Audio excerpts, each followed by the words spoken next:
quarters. Well, when all else fails,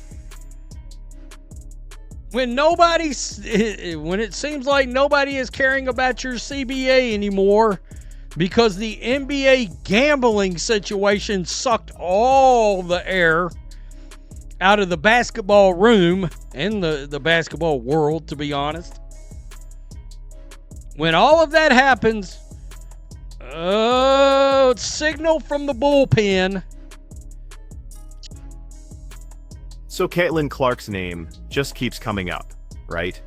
Before all this, the WNBA CBA negotiations were really struggling to get any mainstream attention at all. Seriously, the NBA gambling scandal was sucking up all the oxygen in the basketball world, and nobody was really paying attention to WNBA players fighting for better contracts. But then Napheesa Collier decided to pull out her biggest card, the one name guaranteed to generate headlines, Caitlin Clark. Was awfully quiet when Caitlin Clark was getting her brains beat out last year. In 2024, the rookie season. Where were you? Where were you? I mean, look, is she coming to grips with the fact that Caitlin Clark is the whole damn league, nothing but the league? It's so help me God? Is she coming to facts with that? Maybe. Good. I don't know if these players were in denial. Hell, I don't know what they're thinking. Collier has been incredibly vocal during these negotiations. She's really put Commissioner Cathy Engelbert on blast, multiple times calling out how the league treats players and the lack of revenue sharing. Now get this, during her exit interview back in September, Collier claimed that Engelbert told her earlier this year that Caitlin Clark should just be grateful for making $16 million off the court. Engelbert supposedly said that without the WNBA platform, Clark wouldn't make anything. That quote sparked massive controversy when it first dropped, and we've had about a month to really think about it. But here's the thing, the more time passes, the more people are starting to wonder if that conversation actually went down the way Collier described it. It's a super specific quote attributed to Engelbert, but there's no recording, no other witnesses, no documentation. It's just Collier's word against everyone else's. Now look, Engelbert is absolutely capable of saying something that tone-deaf and insulting. Her track record speaks for itself. But the timing of this whole revelation and how it's being used, it just raises some serious questions about whether we're getting the full story or even the full truth. Collier took her sentiment about Clark's WNBA pay one step further in speaking to Glamour magazine for a feature story. We're being so grossly almost taken advantage of. It should be illegal. The amount of money that Caitlin Clark has made the league is insane. She's getting 0% of it because we have no rev share. She has less than $80,000 a year and she's bringing in like hundreds of millions of dollars. It's insane. Unpopular opinion, even if they got a rev share, she would be making no money. Collier didn't stop there. She took her comments about Clark's pay situation even further in an interview with Glamour magazine that came out in late October. She straight up said, "We are being so grossly almost taken advantage of, it should be illegal." She went on to say that the amount of money Caitlin Clark has made for the league is insane, but Clark is getting 0% of it because there's no revenue share. She gets less than $80,000 a year, and she's bringing in, what, hundreds of millions of dollars? We have the best players in the world. We have the best fans in the world. But right now, we have the worst leadership in the world. I have great respect for Fee, and I think she made a lot of very valid points. And I think what people need to understand, we need great leadership in this time across all levels. This is straight up the most important moment in this league's history. This league's been around for 25 plus years, and this is a moment we have to capitalize on. Now, on the surface, those statements are totally accurate. Clark is massively underpaid, especially when you compare it to all the revenue she's generating for the league. She's literally the reason for this new media rights deal. She's the reason attendance and viewership went through the roof. She's why casual sports fans suddenly care about the WNBA. And she's making less than $80,000 in salary, while the league is signing billion-dollar TV contracts, mostly because of the interest she brings in. That's a wild disparity, and it absolutely needs to be fixed. But here's where the hypocrisy gets impossible to ignore. Where was Napheesa Collier when Caitlin Clark was getting absolutely hammered during the 2024 season? Where was all this concern for Clark's well-being and fair treatment? When she was getting elbowed in the face, clotheslined, body checked, and physically targeted in ways that would have led to suspensions if it happened to anyone else. Collier was awfully quiet. She didn't speak up after games. She didn't call out the physical targeting. She didn't demand that referees protect Clark from dangerous plays. The silence was deafening. But now, suddenly, Clark's name is super useful for negotiating better contracts. And Collier can't stop bringing her up. That's not solidarity. That's opportunism. It's using someone's name and fame to push your own agenda after failing to support them when they actually needed it. Fans are seeing right through it, and they are not happy about this transparent Because manipulation. Stephanie White was just talking about, oh, people are using Caitlin Clark's name. People are using Caitlin Clark's name, including you? Question mark. The thing is, this whole situation does grab attention, and we immediately saw a perfect example of what Collier was talking about. Fan reactions to her comments have been really mixed, to say the least. Some people appreciated her pointing out the huge pay disparity, arguing that Clark deserves way more money, seeing it as Collier fighting for fair compensation across the league. But a whole lot of fans are calling out the hypocrisy and the shameless name-dropping. They're quick to point out that Collier didn't have this same energy when Clark was being physically abused on the court, noting that she's only using Clark's name now because it serves her purposes in negotiations. One fan even wrote, "Napheesa Collier just shamelessly plugging Caitlin's name." I respect it, which is a pretty cynical acknowledgement that yeah, it's manipulative, but at least she's being obvious about it. Another fan wrote, "Remember when Steph White said she was tired of people trying to use Caitlin for their own agendas? Yeah, this would be one of those times." That comment perfectly captures the frustration, because even Clark's own coach warned about this exact behavior, and then it happened immediately anyway.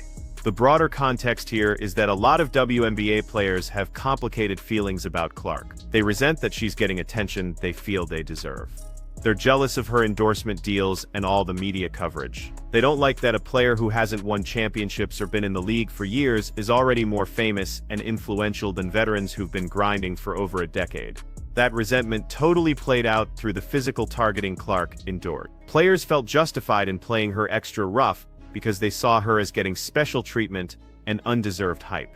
But now, those very same players need Clark's name to generate attention for their contract negotiations. They need her star power to make people care about CBA talks that would otherwise just be inside baseball that only hardcore fans follow. They're in this awkward position of having to acknowledge Clark's value to the league after spending a year trying to diminish it and physically punish her for having it. That cognitive dissonance is really hard to watch. Collier's position is especially interesting because she's not just a player, she's also a vice president of the Players Union, along with Breanna Stewart. Both of them also happen to own a competing 3-on-3 league called Unrivaled. So Collier has multiple interests here. She wants better WNBA contracts for all players, including herself. She wants the union to get a better deal in negotiations. And she probably wouldn't mind if some of the resentment toward the WNBA actually drove more interest and participation in her own league. Those competing interests make her motivations even more questionable. The question that keeps coming up is, where was all this advocacy before the last 6 weeks? Why did Collier and so many other players stay quiet about league issues for years, but suddenly, they're vocal now that CBA negotiations are happening? The cynical but probably accurate answer is that they need leverage and public support to get what they want from the league. And the easiest way to generate that support is by invoking Caitlin Clark's name and pointing out how badly she's being compensated relative to her value. It's strategic, but it's also transparently manipulative. The reality that many WNBA players don't want to acknowledge is that Clark is carrying the entire league on her back. The new media rights deal, worth over $2 billion, happened because networks believe Clark will drive viewership. Attendance at games featuring Clark was consistently higher than games without her. Merchandise sales exploded because of her popularity. Social media engagement went through the roof when she played. The metrics are undeniable. Clark is the engine driving WNBA growth right now, and everyone else is benefiting from her star power. But instead of being grateful for that rising tide lifting all boats, many players resented it. They wanted the attention and revenue without having to acknowledge where it was actually coming from. They wanted to pretend that the league's growth was because of collective effort, rather than one player's transcendent popularity. That delusion allowed them to justify the physical targeting and the lack of protection Clark received from referees and the league office. If they admitted she was special and deserved protection, they'd have to confront their own jealousy and inadequacy. Now the bill is coming due. CBA negotiations are happening, and players want more money. But to get that money, they need to demonstrate the league's increased value. And the easiest way to demonstrate that value is by pointing to Caitlin Clark and saying, "Look how much revenue she generates while making almost nothing." It forces them to publicly acknowledge what they've been privately resenting, that Clark is the most valuable player in the league by a mile, and everyone else is riding her coattails to better contract. The comments about Clark getting less than $80,000 in salary while bringing in hundreds of millions in revenue are designed to generate outrage, and they do generate outrage, but not necessarily the kind Collier wants. Fans are outraged that Clark is underpaid, but they're also outraged that players who contributed to her brutal treatment now want to use her name for their own financial gain. The hypocrisy is just too blatant to ignore. There's also the uncomfortable reality that some of these players probably resent Clark so much that they might not even want the extra money if it means acknowledging it came on her back. That's how deep the resentment goes. They've spent so much time and energy trying to diminish her accomplishments and justify the physical abuse she endured, that accepting she's the reason they're all about to get paid more would require admitting they were wrong. That's a tough pill to swallow for people who've built their entire identity around being underappreciated grinders. Clark's teammates on the Fever have consistently had her back throughout all of it. Players like Kelsey Mitchell, Aaliyah Boston, and Lexi Hull have publicly supported her and defended her when others stayed silent. That loyalty matters, and it's noticeable. When Collier starts name-dropping Clark for CBA negotiations, it rings hollow because she wasn't there when Clark actually needed support. The Fever players were. That's the difference between genuine solidarity and opportunistic name-dropping.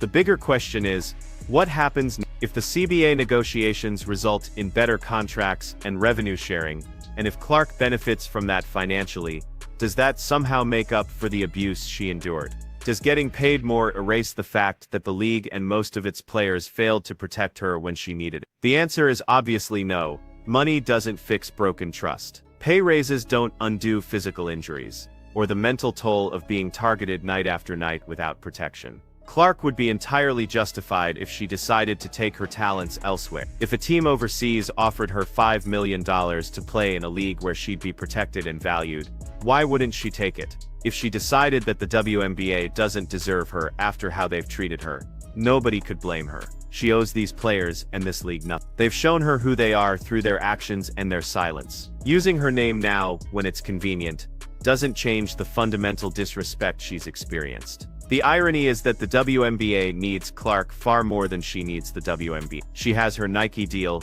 her endorsements, her platform. She could build a career outside of the league and probably be fine financially and professionally. But the WNBA without Clark goes back to being a niche product that most sports fans ignore. The leverage is entirely on her side, and the league should be doing everything possible to make her happy and keep her engaged. Instead, they've allowed her to be physically targeted, underpaid, and now exploited for CBA negotiations. That's organizational malpractice. Collier and other players need to be honest about what they're doing. They're using Clark's name because it generates attention and leverage they couldn't get otherwise. That's fine as a negotiating tactic, but at least own it. Don't pretend this is about solidarity or concern for Clark's well-being when you were silent during her actual mistreatment. The fans see through it. Clark probably sees through it. The only people who might be fooled are the ones who want to believe that WNBA players suddenly care about Clark after a year of showing they don't. The fundamental tension here is that Clark's value to the league is undeniable, but many players resent that value because it makes their own contributions seem smaller by comparison.